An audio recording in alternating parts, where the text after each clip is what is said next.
Good morning, everyone. So right now, I would like to consider something as requested, i-share ko daw. Tandaan nyo, sa Daily Good Vibes, no? Dito po, hindi ko mo binablog ko, ipinaniniwalaan ko po lahat. Yung mga pinaniniwalaan ko, hindi na po ko hihingi ng parang pangunawa or something dahil pinapaniwalaan ko po yon. Pero pag tulad nito na sasabihin ko muna na may nagsabi kasi sa akin na ganito, na ganyan, na kung pwede, itapik. Ayun. It doesn't mean na pinaniniwalaan ko. Ano po? Pero for the sake of the arguments, dahil marami ring naniniwala dito, then I'm gonna share it with you. Okay?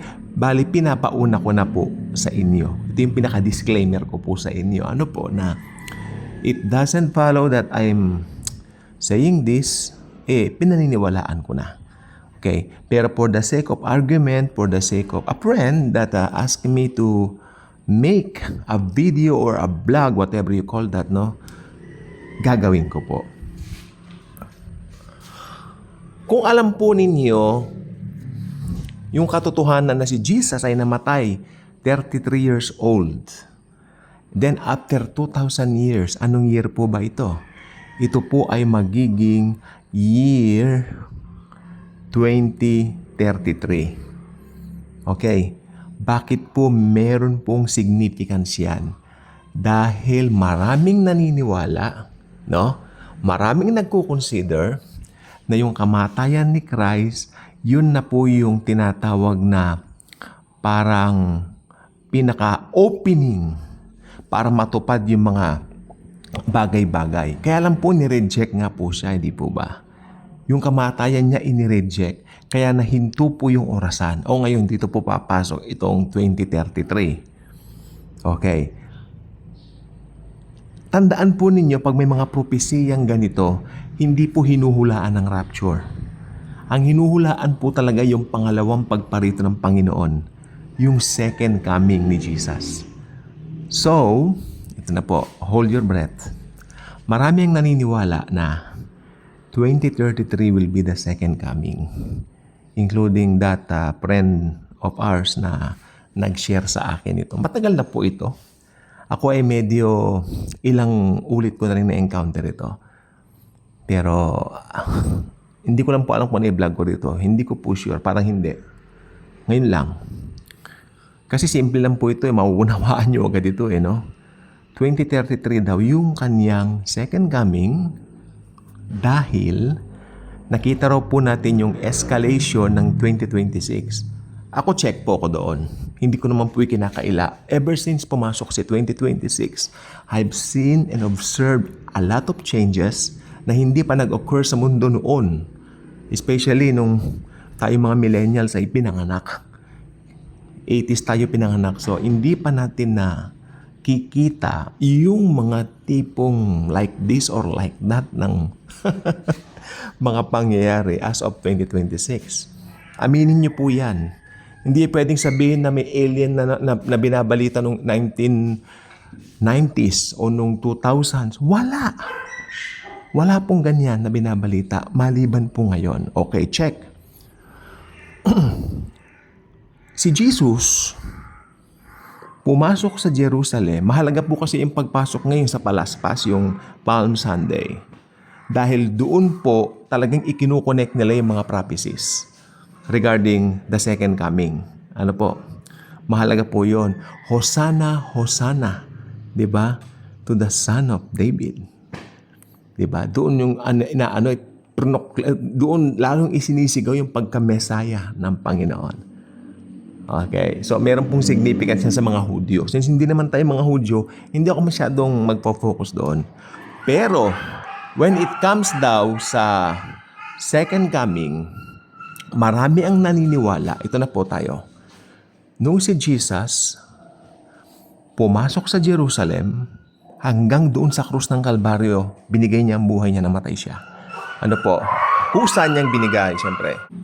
Marami pong pwede raw na tignan o i-consider mula doon 2,000 years after ng mga pangyayaring yon.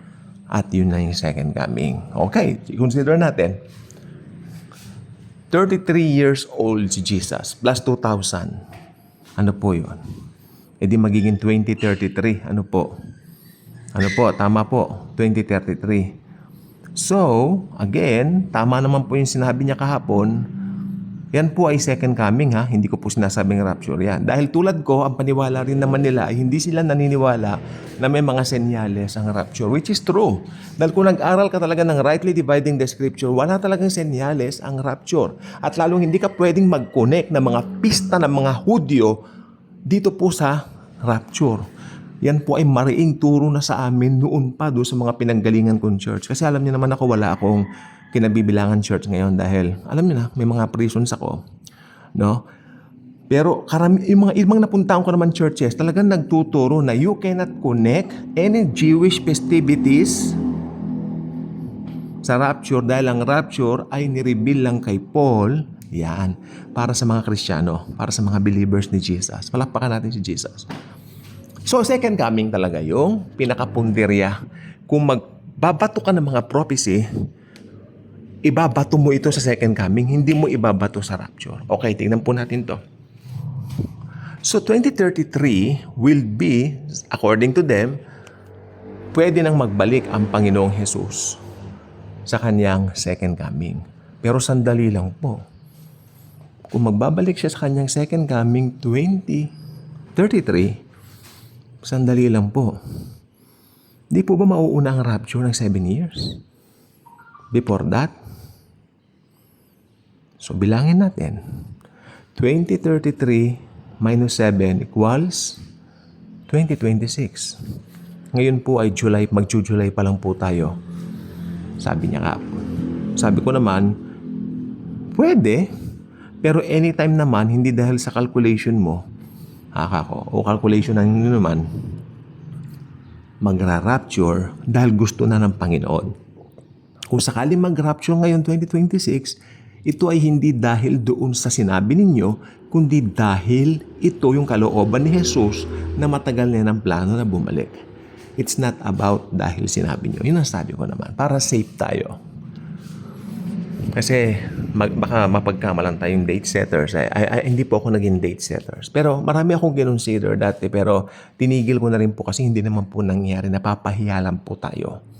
Hindi po ba? Pero hindi naman ako yung tipong open na, uy, date setter ako. Hindi. Parang may mga kinonsider lang ako. Baka ito pwede na, baka ito pwede na gano'n. Hindi. Ang ending, nahiya ko sarili ko. Di ba? Hindi nangyari. At nalulungkot ako. Siyempre, Lord, hindi ka naman dumating. May mga paganyan-ganyan na tayo. O, lumalabas, parang nahiya rin ako sarili ko ulit kasi parang pinangungunahan ko ang Lord Jesus. Hindi pwede yon. Hindi po pwede yun, ano po. And may we have the right motive. Again, ulitin ko kasi yung rapture, ito po ay escape. Sa ayaw at sa gusto ng ninyo, pangit man sa pandinig, parang tumatakas ka sa problema, pero alam nyo, totoo po yun. This is the great escape of a believer. Pero sa Diyos, sa parte ng Panginoong Hesus, ito ay great love. Sa atin mga, ulitin ko, sa ating mga believers na nandito pa, this will be our great escape.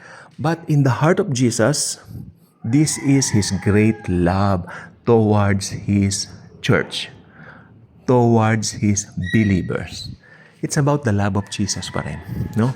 Kaya sa ayaw at sa gusto mo, paniwalaan mo man o hindi, maski ikaw ay mid-trib o post-trib, maniwala ka, mararapture ka pa rin sa pre-trib. Basta naglaga ka ng tiwala sa tinapos na gawa ni Jesus sa krus.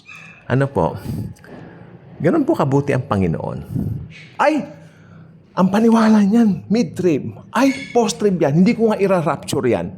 Ganun ba si Jesus? Maaring ikaw ganun ang utak mo, pero si Jesus Christ hindi. Nagtiwala sa akin yan. Ano man ang kanyang paniwala sa mga minor doctrines, ira-rapture ko siya. Ganyan si Jesus. Ano po?